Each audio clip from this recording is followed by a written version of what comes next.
Welcome back to my review of TNA's Impact Wrestling for February 2nd, 2012. And this was a pretty good Impact, actually. They were in London for the show, and man, they had a good crowd. The crowd cheered a lot of stuff, and they were really loud the whole night. What a difference the show makes when they're not in the Impact Zone. I mean, those people in the Impact Zone have seen so much wrestling. They're just burned out, I guess. Like, they don't really pop for much. They have to pipe in cheers and boos on Impact, and it just comes off, makes the whole thing look really phony. But here tonight in London, the fans were into everything, and they say the ratings are pretty good over there for TNA, so I guess them coming drew pretty good. I mean, it looked like there was a lot of people there, so that's good for TNA. It was a pretty good Impact. It opened with Bully Ray and Bobby Roode coming down to the ring. TNA says that it's Immortal's Bully Ray, but does Immortal even exist anymore? Like, seriously, who is in Immortal now? It's Eric Bischoff, I guess. Sometimes Bully Ray, Gunner, and Ric Flair. I mean, is that Immortal? And sometimes Jeff Jarrett? I don't know. That Immortal thing really needs to go away because that thing is dead. But it's pretty funny that they bring it up now. I mean, Fortune's definitely dead too. But they get massively booed here by this crowd. And, Bully opens up with the mic and says, "Did you guys come here to see Hardy? Because you're not going to see Jeff Hardy. Because last week, me and Bobby Roode put him through a table." So the fans boo, and Bobby Roode takes the mic and he says, "Oh, it's great to be in Ireland. Cheap heat." He says, "What's the difference between England and Ireland?" And kind of tries to get some cheap heat from that, but he basically says, "We don't suck. Bully Ray has the largest calves in the world, and I am the It Factor World Heavyweight Champion of TNA." And he eventually calls out James Storm. And, Storm comes out. The fans start chanting, "We want Devon," which is a recurring factor this entire night because they keep chanting, "We want Devon" whenever Bully Ray's out there. But Storm comes out. Bully's kind of standing between him and Rude, and he says, "Keep your distance, stay back." And then Sting comes out. This was a weird Impact because Sting was not wearing his traditional gloves. He did not have any gloves on tonight. And Sting says that this is a great time to give an update on Jeff Hardy. He's doing well. He's coming back. Bully Ray starts freaking out, saying, "We took him out. He shouldn't be okay." And Sting says he's feeding off the creatures of the night and the creatures of the night, and that they're giving him the strength to come back, and he'll be back soon. He should be better by against all odds. And he goes ahead and makes the pay-per-view main event for Against All Odds a four-way with Bully Ray, Bobby Roode, Jeff Hardy, and James Storm. So Storm's really mad, and he wants a match tonight with Roode and Bully Ray. And Sting says, "We're not going to have a handicap match, so we'll just have two individual matches. You wrestle Bobby Roode, then you can wrestle Bully Ray later." Storm agrees. He likes that. He wants to fight these guys. So he agrees to two matches. I don't know why he would do that, but backstage we see Garrett Bischoff on the phone talking to someone, his trainer, I presume, and yeah, that's it. He's just talking on the phone. The next match is Samoa Joe and Magnus versus Crimson and Matt Morgan, the tag team champions, in a non-title match because the pay-per-view main event, or not main event, but one of the pay-per-view matches is going to be Crimson and Matt Morgan defending their belts against Magnus and Joe at the Against All Odds pay-per-view.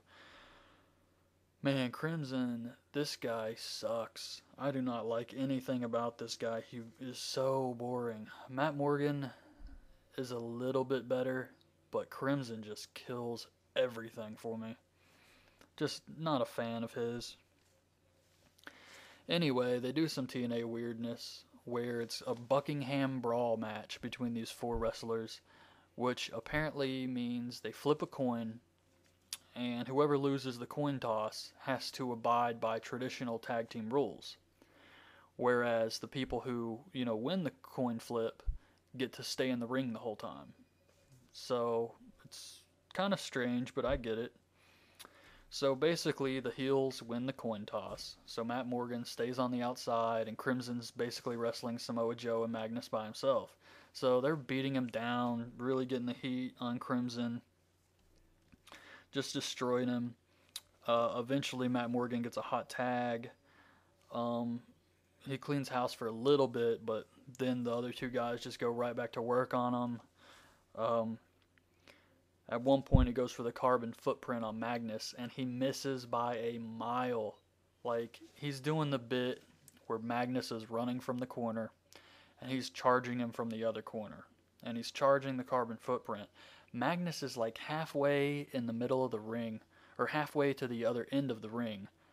And Matt Morgan keeps running and hits the boot over the turnbuckle, so he's like doing the angle where he hurts his leg. And it just looked horrible because Magnus was already so far away. Like, why didn't this guy just stop himself and turn around and then hit him with the boot or something? But anyway, just a messed up spot, I think. But at least that's what it looked like on TV. I could be wrong. But he misses. Samoa Joe hits him with a snapmare takeover, and Magnus hits him with the elbow drop off the top rope. Same finishing thing they've been doing for the last few weeks. They get the win on Matt Morgan, and it sets up the heel tag team as looking pretty strong going into the pay-per-view. I hope they win at the pay-per-view, because like I said before, Crimson just sucks to me. I don't want to see this guy on TV ever again. So I hope Samoa Joe and Magnus win at the pay-per-view, but, we'll see what happens. Backstage, Eric Bischoff is, I guess, entering the arena, or pacing back and forth or something, and he comes out to the ring, and he starts cutting a promo on Garrett Bischoff. And he tries to get a little cheap heat off the English crowd, saying, "I thought you guys were supposed to be civilized." And, he gets some cheap heat from them, and basically says that Garrett Bischoff is living a fantasy world, and he does not have what it takes to be a real wrestler. His goals are fantasy, and I'm here to burst his bubble. And this guy he's been training with is a coward. And he's not going to have Garrett Bischoff's back. He's not going to be here tonight. He's not going to help him at all in any way. So he's looking up to this guy for no reason, and I'm going to tell him that tonight. So Garrett, get out here now. So basically Garrett Bischoff comes out, and this entire angle is just so stupid. Garrett says, if you have a problem with my trainer, you can tell him to his face tonight. And Eric says, he's not here. Do you think he would come to London? I'll just go ahead. It's Hogan. I mean, I said that last week. Everybody knows it's Hogan. But he says, do you really think he would come here to London? And then all of a sudden, Garrett gets a phone call, and he's talking to his trainer, and then he gets kind of a depressed look on his face, and Eric Bischoff's like, "See, I told you he wouldn't come." And then Garrett says, "Oh, he's here, and he wants to talk to you face to face later tonight." So Eric gets kind of a scared look on his face, and it's whatever. This whole Garrett Bischoff thing is, I'm not a fan of it. Some people may like it. Some Garrett Bischoff may have a lot of supporters out there, but I am definitely not one of those. So they show this promo on a local English wrestler named Mark Haskins.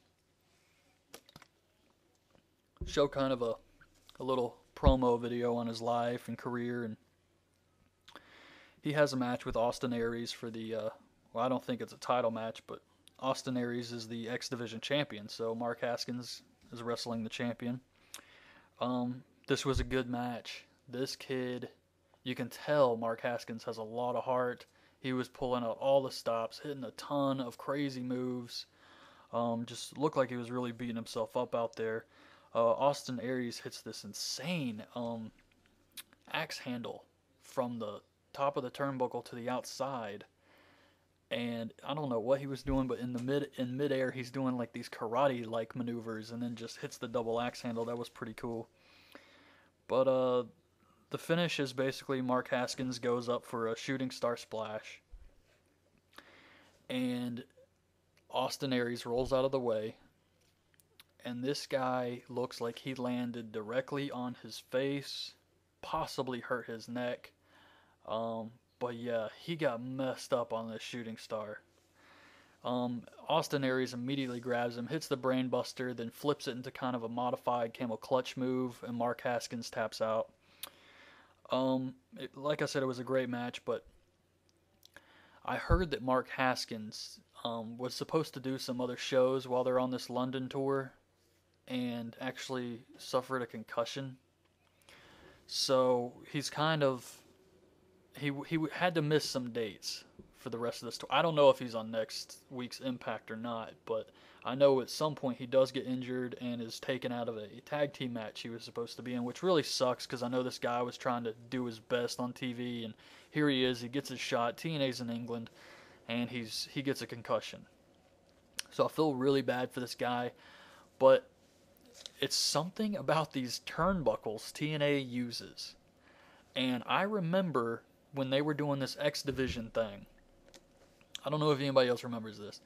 It wasn't that long ago, but they were bringing in past X Division guys. You know, what's that guy's name?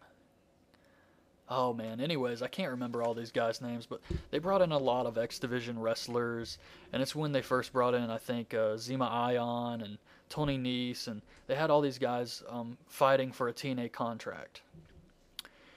And Austin Aries was one of them, actually. But I remember this Mark Haskins guy being one of them. And it was the pay-per-view match, I think. But I may be mixing things up, but I know he wrestled at some point for TNA on a pay-per-view as kind of a one-shot deal. And he messed up the turnbuckle spot twice. He climbed it wrong and kind of messed up the jump. And he tried to stand directly on the turnbuckles, so his feet just slipped right off it, and he couldn't get any, ground to do his moves, like the shooting star. So the fans would always chant, stuff at him. But I felt really bad because he may not have had a lot of time to work that ring, so he wasn't used to those turnbuckles. So after this match, and he kind of botched the shooting star, I noticed he did not stand directly on the turnbuckle. So what I did was, during this Impact, I kind of watched all the wrestlers when they'd go up to the turnbuckle. And sure enough, no one in TNA stands on those turnbuckles. Because you can't. You'll just slide right off the damn thing. So what you have to do is you kind of have to put one foot on the rope, and then one on the metal pole, cable connected to the pole. And then you kind of put the other leg, once you have your balance, you put it on both sides of the ropes, opposite of the turnbuckle, and then you jump. And I think Mark Haskins figured that out and tried to do that, but couldn't really jump with his legs spread that far apart, so that's why he botched the shooting star press. But man, it's weird because I did watch the wrestlers after this spot, and I noticed that this time he didn't stand on the turnbuckle, but he still botched the spot and hurt himself because he's just not used to that TNA ring. But yeah, if you pay attention, all the wrestlers do not stand on the turnbuckle when they make those jumps. And it's normally not an issue, but in TNA, those turnbuckles are so big that you have to really spread your legs further apart. So anyways, they talk about Brooke Tessmacher and how she's in the final 8 for the Hooters Dream Girl contest,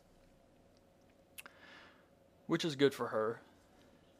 Probably a lot more than she'd be doing on TNA. She probably wouldn't even be on TV every week, just maybe once every 2 or 3 weeks. Bischoff backstage is calling a cab, insulting the guy and, people in England. But Sting comes up from behind him and grabs the phone and says, "Bischoff, if you don't think he's coming, you have nothing to worry about."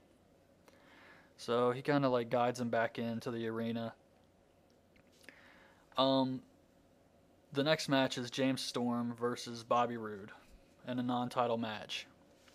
So I noticed during this match, which was a good match, The commentators are talking about next week's Impact being a Star Wars edition. Like, I don't know what they're going to do with that. I guess the wrestlers are going to wear costumes or something. I can see the knockouts dressed like Princess Leia. But, yeah, that's going to be strange. And it's still in London, too, so that must have been a sight to see that night. So, anyway, James Storm and Bobby Roode have a great match. Um, a lot of near falls. Like Storm escapes the crossface at one point, and you just didn't know which way this thing was going to go. You didn't know if Storm was going to beat Bobby Roode because he's wrestling Bully Ray later in the night, anyways. But then you also have to wonder, are they really going to let James Storm beat the World Heavyweight Champion clean? I didn't really think that would happen. So eventually, Rude gets frustrated and he pushes the ref and he goes out and he grabs the title belt and he comes into the ring and he acts like he's going to hit Storm with it. But Storm hits a code breaker to his face. And while Bobby Roode's dazed and the referee's back is turned, Storm's getting ready to hit him with the super kick. But Bully Ray comes out and holds his leg. When Storm gets him off him, he gets hit with a spear by Roode and loses the match. So Bobby Roode beat James Storm with some help from Bully Ray. After this, Bobby Roode and Bully Ray bring in the title belt, lay it down. Bully Ray hits a rock bottom onto James Storm on the title belt, and they're kind of standing over him. And Sting comes down to the ring, and the heels clear out. So, pretty good angle. Tara versus Gail Kim, who has Madison Rayne in her corner, is the next match. Another good match. I mean, this was a great knockouts match. I can't really say anything bad about this one. It was good. The finish basically is Madison tries to get involved, but Tara moves out of the way and she hits Gail Kim. So Tara throws Madison Rayne out of the ring, hits the Widow's Peak on Gail Kim, and gets the win. It was a good match. Tara's going to wrestle Gail Kim for the Knockouts title at Against All Odds, so it set that up, made Tara look like a viable contender, so nothing wrong with it. Pretty good. Garrett comes out. Oh boy.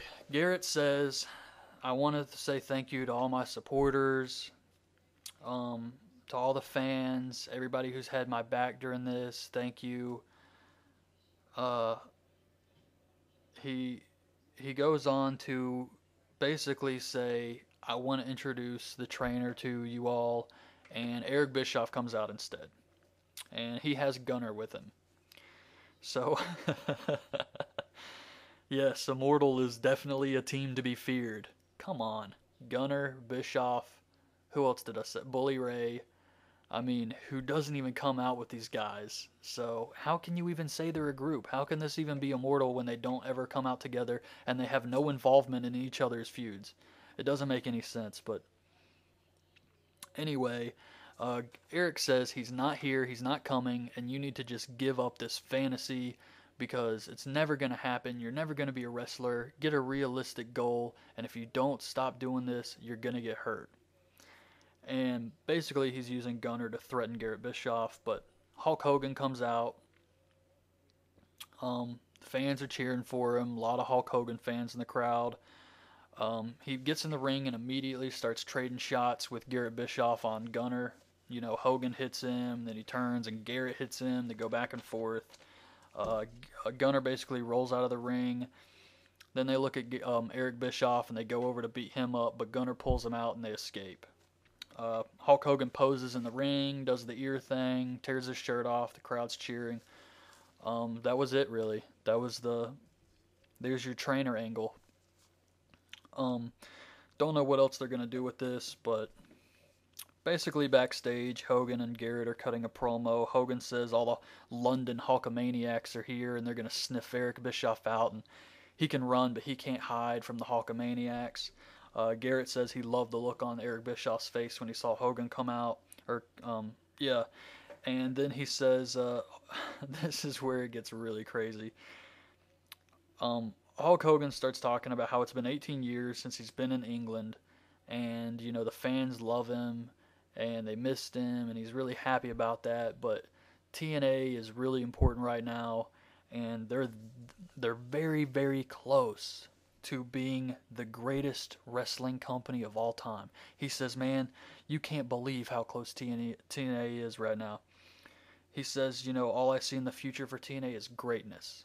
And if I, Hulk Hogan and all the Hulkamaniacs can take them there, that's what we're going to do. And they're so close to being the greatest wrestling company of all time. And I'm just thinking to myself, are you crazy, man? I mean, I guess you have to say that on TV, but that's a bit of a stretch. I mean, you can say, we're an up and coming company and we're going to take over and TNA is the place for all the action. Check it out, stuff like that. But basically saying TNA is so close to becoming the greatest wrestling company of all time, I don't think so, brother. But anyways, the next match is Bully Ray versus James Storm. Storm comes out for his second match of the night. This is the main event. His ribs are taped up from the rock bottom on the belt, I guess. We get some more "We Want Devon" chants. They have a decent match. Eventually, Rude walks down to the ring to watch. Sting comes down to watch for Storm. He's carrying a black cricket bat instead of the baseball bat. So, that was pretty good, I guess. They're in London. At least they got to do something. But eventually the ref takes a bump, and Rude tries to slip in with the title to help Bully Ray out. But, of course, Sting gets in the ring, and Rude escapes, and Sting kind of chases him off. So Bobby Roode and Sting are just kind of standing on the outside, and Sting's keeping an eye on him. Bully Ray's staring at Rude like, help me out, give me an assist. I helped you out earlier, but Rude can't because Sting's right there with the cricket bat. So Bully Ray turns around, gets hit with the super kick. James Storm pins Bully Ray, gets the win, and Storm and Sting celebrate in the ring. And that's it. That's your TNA Impact for this week. Like I said, it was a good Impact. There was a lot of good matches on here, I thought. The only real problem I had was the Garrett Bischoff thing. I don't really care about it. It seems really forced to me, and the only reason I think it's on TV is because it's Eric Bischoff's son, and it just feels forced. I'm not really into it. Hulk Hogan can't wrestle anymore.